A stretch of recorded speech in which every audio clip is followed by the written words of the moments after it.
sau em ạ. Nhìn thấy lạ đẹp. Vâng, anh cắm sừng anh còn không biết đấy. Đi theo anh mùi của tôi từ lúc nào mà. Nên là mới bỏ anh đấy. Không thì không bỏ đâu.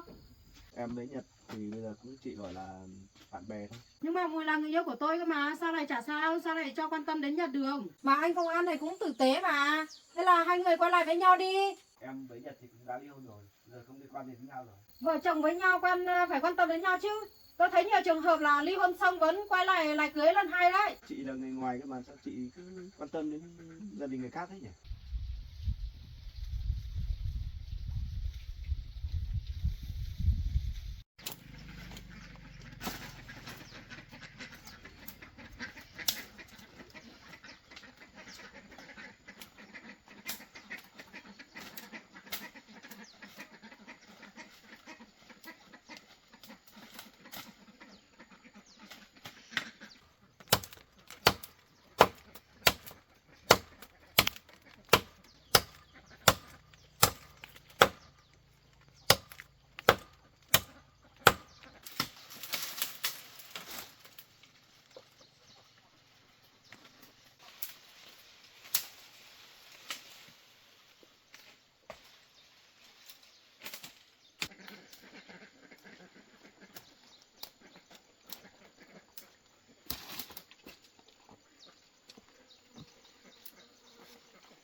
Tôi để lại sang bên kia đó.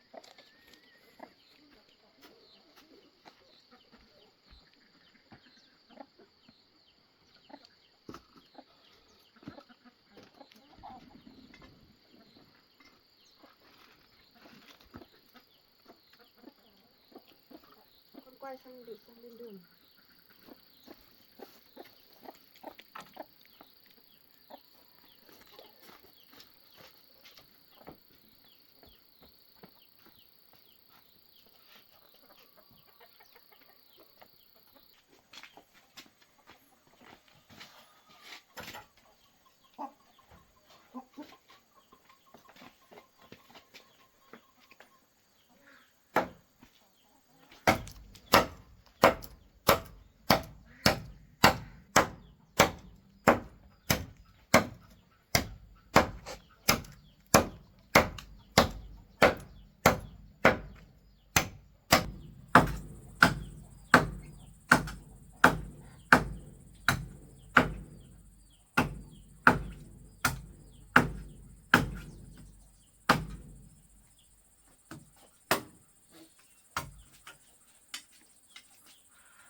Con ơi, cây này to quá.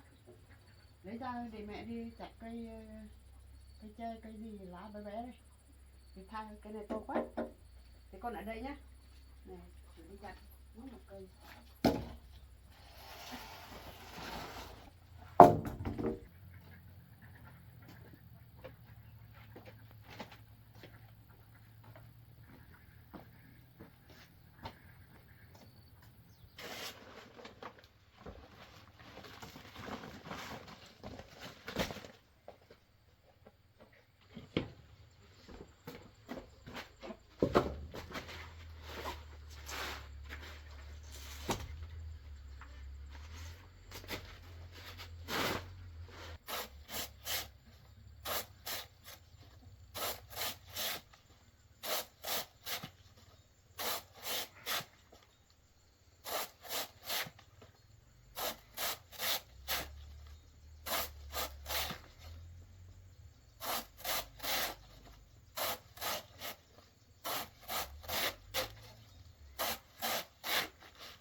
Con ơi, chắc làm bằng này thôi.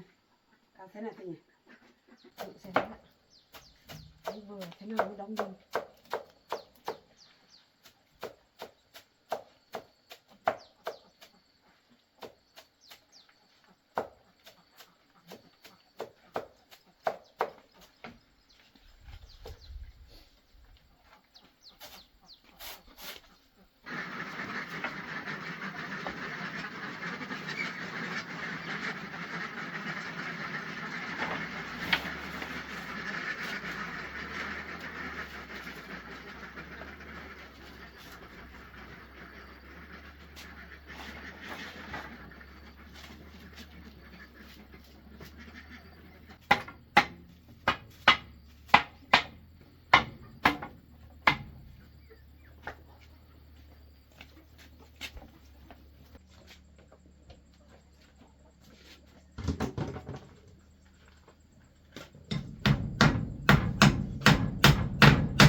Con đến mẹ.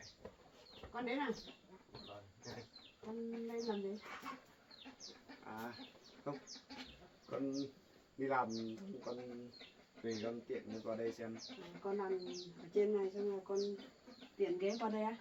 Vâng. Xem Hay mấy con rào cái này không biết con nên cùng với con nhỉ?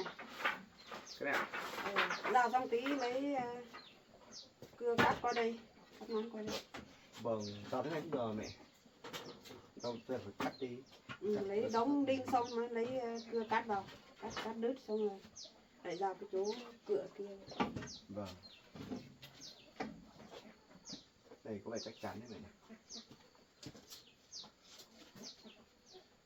Nhưng mà dạo này nhà mình dạo này cũng đến mùa mưa bão rồi, thì đợt từ rồi cũng có chút gió ấy. Nhà mình có bị làm sao không? Không bị làm sao đâu.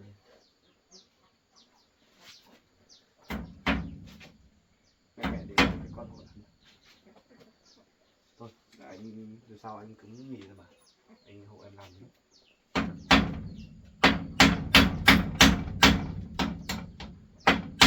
Thế đóng từ từ từ để đi chắc.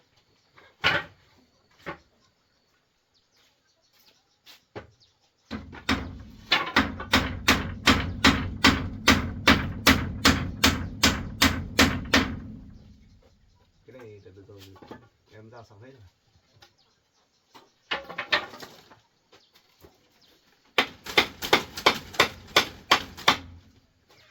Hôm nay em không đi làm. Việc nghỉ.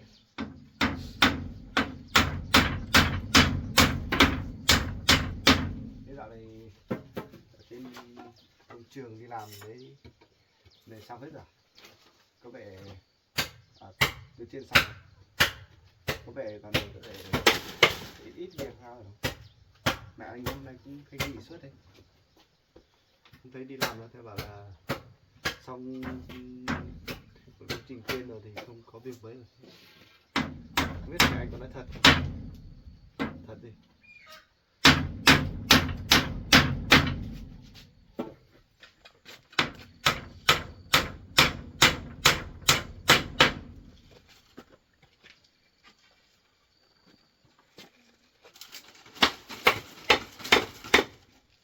Này làm cái này thì cũng nhanh, tấp vào xong. Có ngang này không? Ngang này.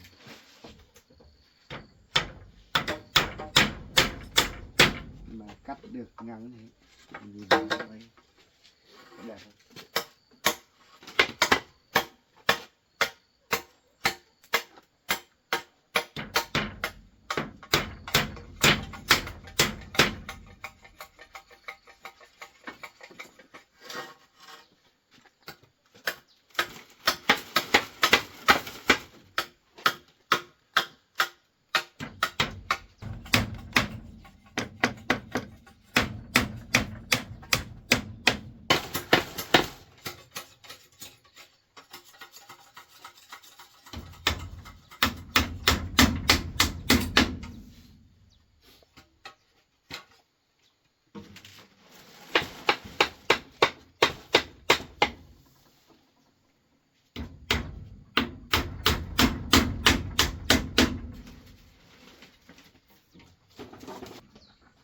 Lấy được chưa mẹ?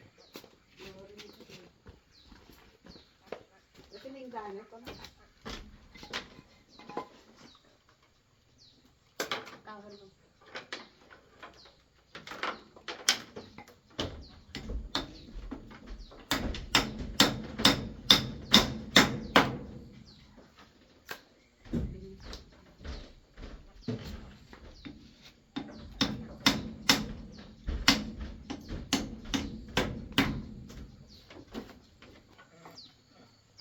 Cân.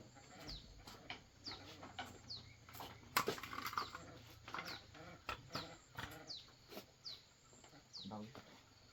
Đúng.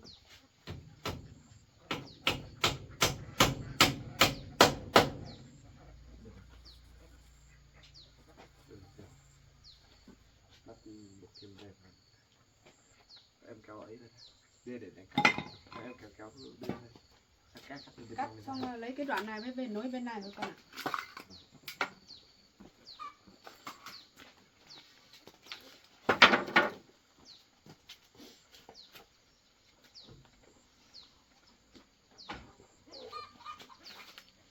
Này cắt cao hay thấp này? Cắt bằng cái cây ngang này. Cây ngang này.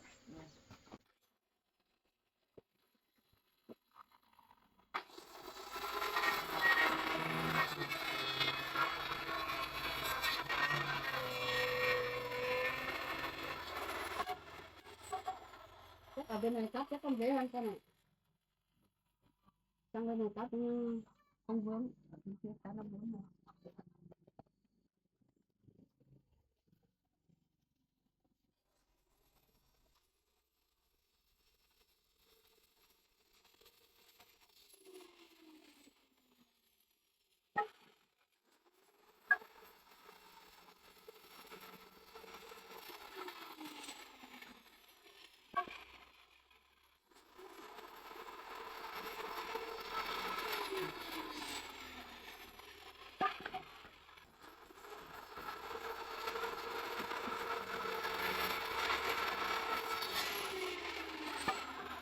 Bằng này. Được bằng đấy.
Đi em ơi.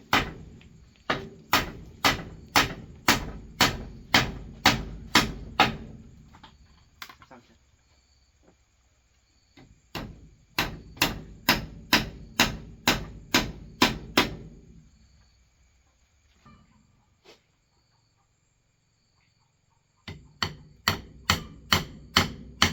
Đấy, lấy một cái đi.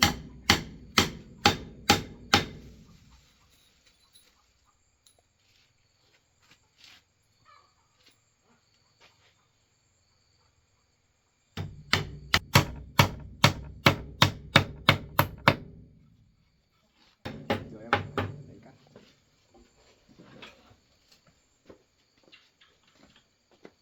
Ui, em đập vừa.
Thế là ổn lắm. Cái xong nha em ạ. Nhìn thế là đẹp. Dọn dẹp xong rồi đây để hai mẹ con khác dọn dẹp, con cứ ra ban ngồi đi. Vâng. Cái này em lấy đồ đi.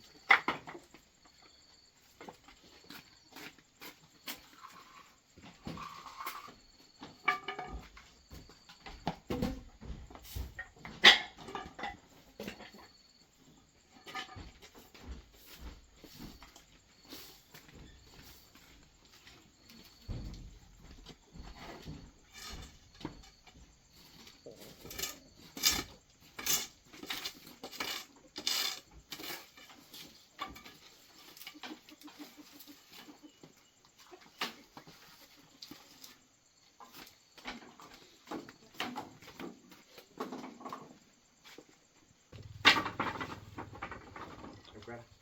Thôi đánh hộ em quét đi. Con đi tới.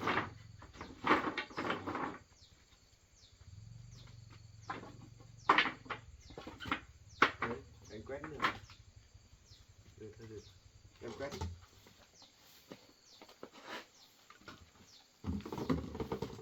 Thế là cái nói tu này vẫn thừa nhỉ? Rồi mai chắc để vào cái kia. Bên này ạ? Đấy, để không được đâu, không cao không cốt.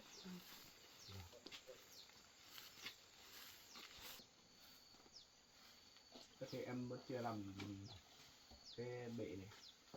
Làm Còn cái mái che. để là còn chưa. Không mùa mưa. Không Giờ mùa mưa thì này. lúc mưa về xuống vợ nó. Vâng. Làm cái mái thì che đi mẹ. Đấy cái mái lên chè thôi.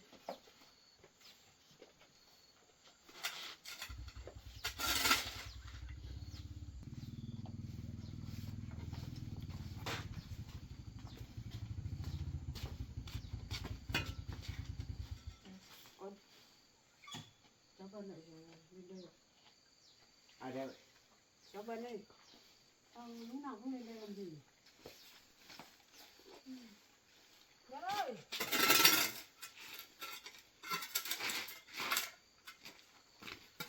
Đây cái này cũng nó về. Hai mẹ con ở nhà mà. Đây, Chào chị nhé. chào anh nhé. Đây hôm nay tôi có cái này cho cô này. Vào đây ngồi đây.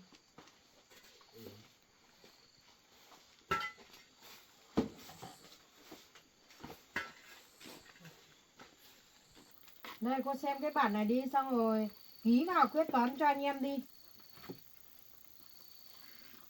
Sắp đến kỳ trả lương rồi đấy.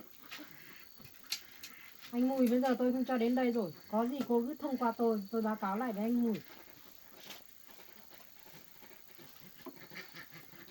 Có bút chưa? Không thì tôi cho mượn bút này. Cô giả soát xem qua đi.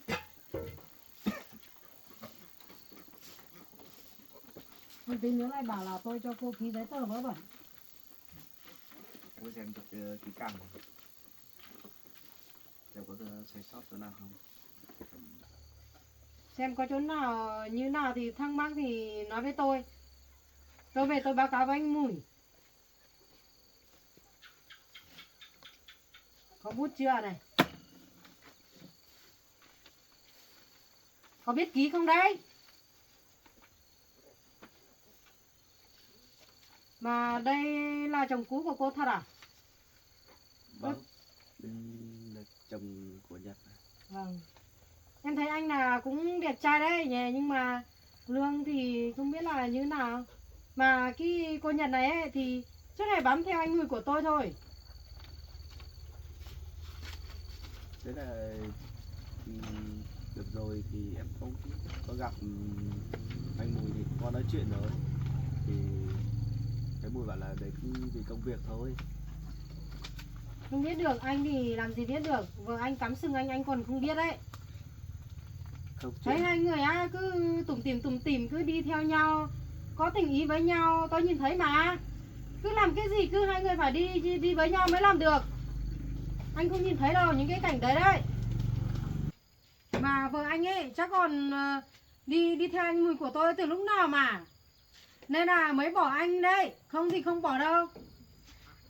chị ơi, cái đây chuyện hai vợ chồng của em ấy, còn ly hôn thì em tự biết chứ, còn từ trước em chưa ly hôn thì cái đấy nó khác. Với lại lúc đấy em biết chứ, vợ em có làm gì hay không thì em biết. Với lại từ lúc đấy thì vợ em làm gì đã quen đến anh Mùi đấy đâu. Lúc đấy vợ em ở nhà cũng làm việc nhà suốt đấy mà. Nhưng mà quen hay không ấy thì anh làm gì điên.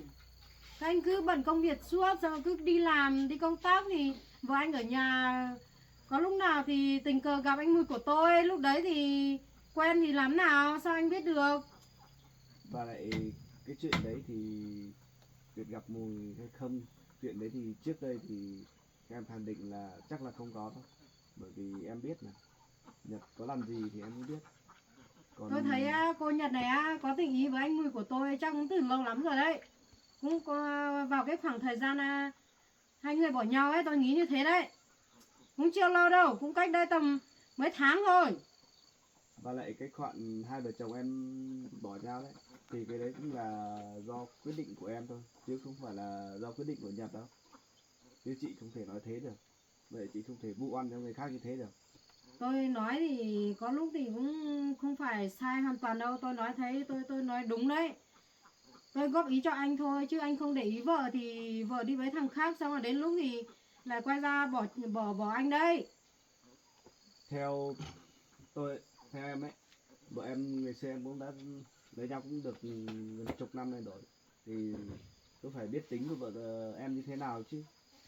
Chứ Tôi bây giờ không chị biết, tôi thấy là ngoài hai chị người cứ bảo là... thấy thế này thế nọ thì chị cứ nói này nói nọ là không đúng đâu. Nhưng mà anh không biết chứ, tôi thấy hai người còn tặng quà cho nhau này, xong rồi là mua đồ ăn cho này, nhiều thứ lắm anh không biết đâu. Tôi làm cùng tôi mới biết thôi. Cái chuyện đấy thì hiện tại em thì cũng đã ly hôn rồi. Nếu mà Mùi có quan tâm đến Nhật ấy, thì cũng chả sao cả. Nhưng mà Mùi là người yêu của tôi cơ mà, sao lại chả sao, sao lại cho quan tâm đến Nhật được. Nếu người yêu của chị thì chị phải nói chuyện với Mùi hay như thế nào, chứ còn chuyện Nhật với Mùi quan tâm đến nhau thì nhất thì cũng là công việc phần đấy chứ. Tôi thấy hai người có tình ý rồi. Nhưng mà kiểu gì thì anh cũng ly hôn rồi nên là anh cũng chả quan tâm đến đâu. Còn anh Mùi là người yêu của tôi, nên là tôi phải bảo vệ. Tôi phải quan tâm anh ấy chứ. Cái Không chuyện, thể để như thế này được. cái chuyện đấy thì của Mùi với chị ấy, thì đấy là việc của hai người thôi, cũng không liên quan gì đến bên em đâu.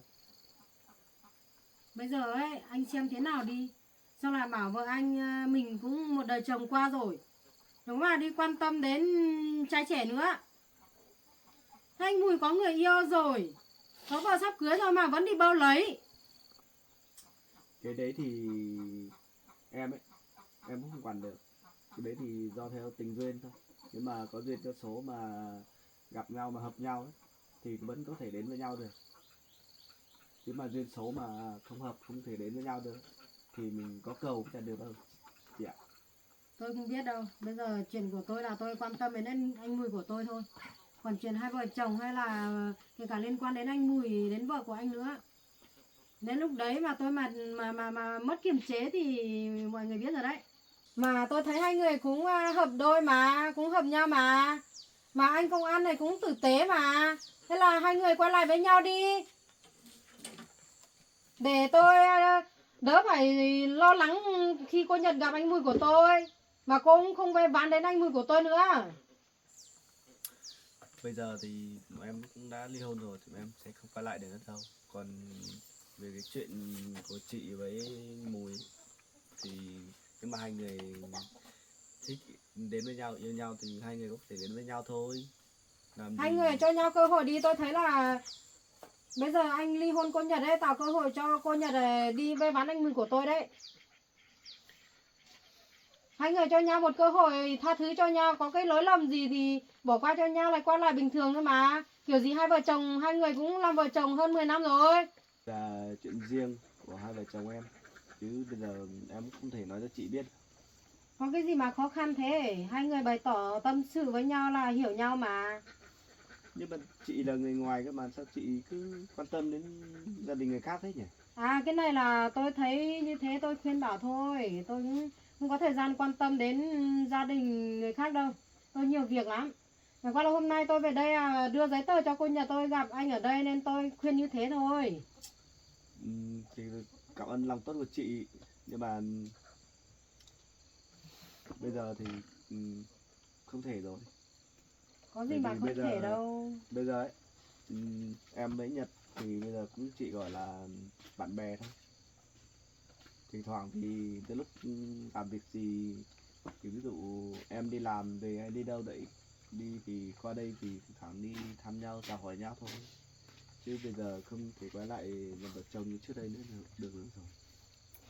Vợ chồng với nhau có gì từ từ bỏ nhau đó. Anh cứ bỏ cái cô Nhật như thế, cô đi lang thang xong là gặp anh Mùi của tôi này, ve bán anh Mùi của tôi đi theo không bỏ đây này.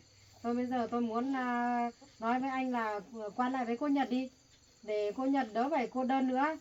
Hay là cái cô Nhật này ấy tham tiền, sao là thấy anh không đẹp trai nên mới bỏ à? Biết anh Mùi của tôi có tiền nên là mới đi ve ván đi theo anh Mùi của tôi chứ gì. Anh bảo anh hiểu tính của vợ anh ấy, nhưng mà tôi thấy là anh chưa hiểu đâu. Cô này hám tiền lắm. Sao mà ra công trường còn mách lẻo nữa. Không biết nói đâu nhưng mà tôi ra nhắc nhở một tí thôi. Hôm sau y xì luôn. Lại nói với anh Mùi. Thế là anh Mùi của tôi lại gọi cô à? Anh Mùi của tôi là bảo tôi ra đây mang giấy tờ cho cô mà chưa thấy gọi tôi một lần nào. Không thấy thăm hỏi là xem là tôi có đến nơi chưa. Mà lại cứ chỉ gọi cho cô thôi. Nhưng mà chị từ đấy nói chuyện, chị nói chuyện gì thì chị nói đúng rồi chứ. Sao lại bảo là Nhật cứ ham tiền, ham giàu, không nghèo là thế nào? Thì Chê chả nghèo thế nào? anh có hiểu vợ anh đâu. Nếu mà anh Mùi của tôi không có tiền, không đẹp trai thì cô Nhật này có đi theo không?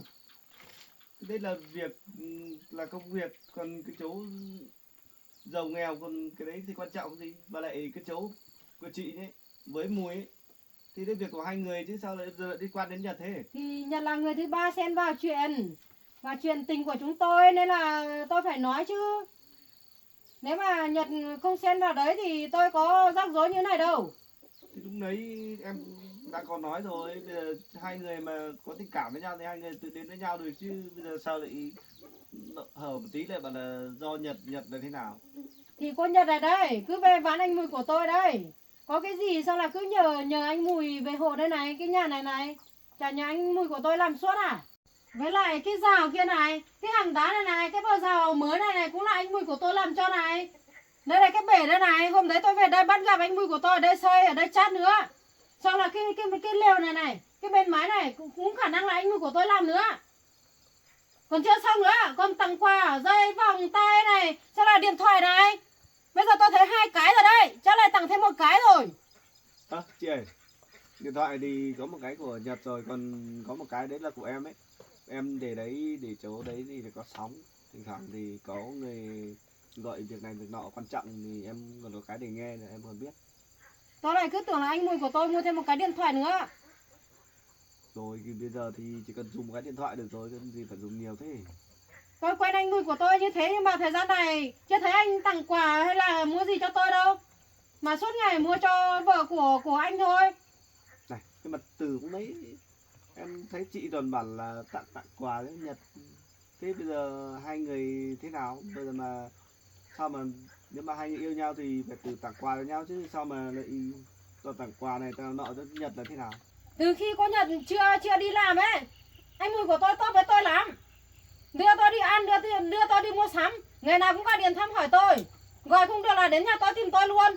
Nhưng mà từ khi cô Nhật đi làm là không thấy quan tâm đến tôi nữa rồi. Thế thì chuyện của chị với cháu Mùi chứ, giờ mà hai người mà vẫn quan tâm đến nhau thì hai người khác nói chuyện với nhau chứ, bây giờ sao lại trách người này người nọ thế nào? Anh nói thế nào ấy nhỉ? Vợ anh thì kiểu gì cũng là vợ cũ của anh phải quan tâm một tí chứ. Cứ để thả rông như này đi quen ai thì quen à? Biết người ta có người yêu rồi mà vẫn cố tình đi làm việc riêng với nhau. Xong là có lúc thì đấy, có lúc thì về đây làm cái giờ này này, sau là làm trong phòng kia này. Sợ còn ở đấy làm cái gì ngoài thấy mà. Bây giờ ấy, cái chuyện đấy thì chuyện của Nhật với lại chuyện của Mùi thôi.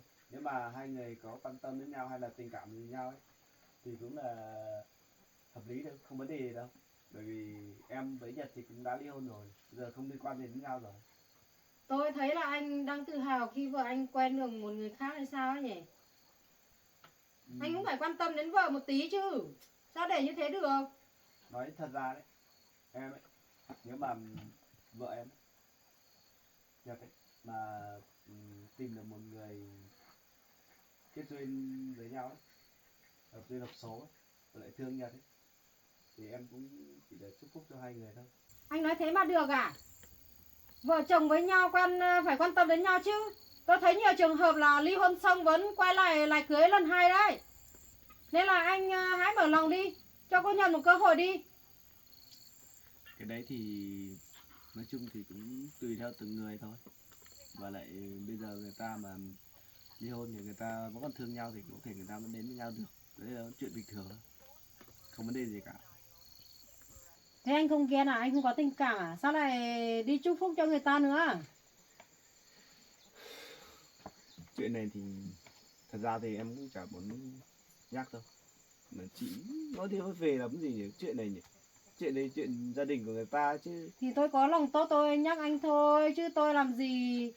Tôi ấy có thời gian đâu mà nói chuyện mấy cái chuyện này của anh.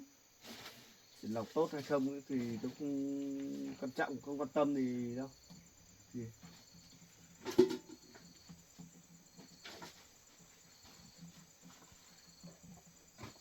À, em bảo anh không ở đây nghe cô ấy nói gì mà anh về. Đấy, tóm lại là anh nên quản lý cô ấy tốt một tí đi. Không thì lúc nào cũng thấy đi theo anh Mùi của tôi là tôi không nghe đâu. Thôi cái đấy là chuyện gia đình của người khác thôi, không liên quan đến chị. Thôi đi vào, anh sẽ đi về. Cô ký xong chưa? Thôi em có gì thì cứ làm việc thật tốt và là cẩn thận lên. Đấy, tôi thấy hai người vẫn thương nhau mà, vẫn quan tâm nhau phết đấy.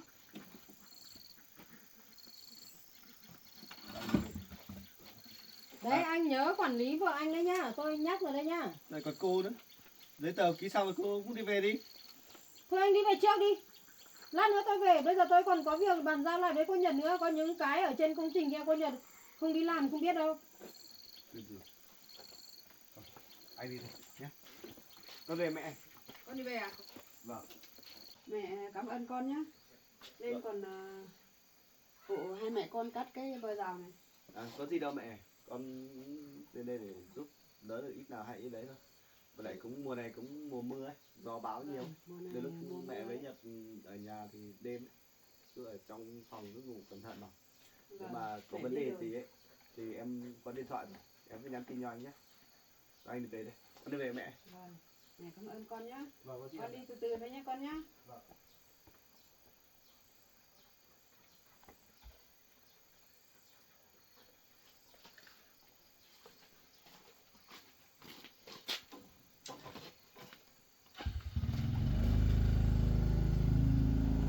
Mà tôi thấy cô tốt số thật đấy nhỉ. Tôi thấy hai người vẫn còn tình cảm với nhau mà cũng vẫn đưa đón đi lại đây. Tôi chỉ thương anh Mùi của tôi thôi. Anh ấy không biết gì. Cứ quan tâm đến cô. Cháu nói thế nào đây? Chẳng qua con hàng nó qua đường thấy hai mẹ con đang vào cái này cái phên này thì nó vào nhà hộ một tay thôi mà. Sao mà cháu cứ lúc nào cứ lên nhà bác mà nói sồn sồn thế này đấy? Cháu thấy là hai mẹ con bác ấy, nhất là Cháu- con gái bác ấy, rất biết là mùa chay luôn. Chồng cũ ly hôn rồi mà vẫn còn quan tâm. Sao là anh Mùi của cháu nữa. Không biết mà làm vai ván kiểu gì mà anh Mùi thích về đây. Sao là cứ quan lại. cháu mà lên nhà vào nhà bác nói cái gì cũng phải kính nể bác một tí chứ. Nói với con Nhật nói thế nào còn bác còn nghe được. Chứ mà còn có bác chứ, nói cái gì cũng phải kính nể bác người già một tí chứ. Nói tóm lại là bây giờ bảo cô Nhật ấy, đừng có nhắn tin hay là cái gì với anh Mùi nữa. Có cái gì không biết ấy. Có Về nhắn công tin việc cái thì gì cứ hỏi đâu. cháu đi. Hôm qua Không đây, nhắn tin đâu, đấy là cháu tự nói thôi. cháu thấy ghét tin quá là nhắn cháu rồi. tự nói thôi. Cháu thấy tin nhắn của hai người rồi. Hẹn hò nhau cái gì ấy. Lúc nào cứ lên nhà bác mà sồn sồn thế này thì bác không thích đâu. Ví dụ như bây giờ con gái của bác ấy vào nhà cháu sồn sồn thế này cháu có thích không? Nhà Thì bác để như thế nào bác thì ở bác cháu ăn nói như lên thế đấy bàn thôi. mà ăn bác ở chứ. Chứ mà lúc nào cháu cũng vào nhà mà sồn sồn thế này bác không thích đâu nhá. Khi nào nếu bác có hoàn cảnh gì thì có bị thế nào thì cháu phải chịu ấy. Cháu thì làm được cái gì cho cô Nhật. Cô Nhật này may mắn lắm mà. Cứ anh này giúp đỡ xong rồi đến anh kia giúp đỡ. Cháu cũng chỉ nhắc nhẹ như thế thôi chứ cháu làm gì được cô Nhật. Không làm gì mà chửi lần nào lên cũng chửi sồn sồn thế này mà không phải mà nhắc nhở thế á. Nhắc nhở câu nhẹ như thế á.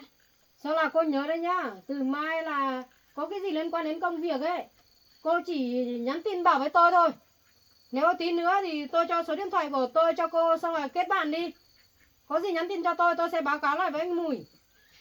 Và hôm nào đi làm ấy thì đi với tôi nhá, không được đi với anh Mùi nữa.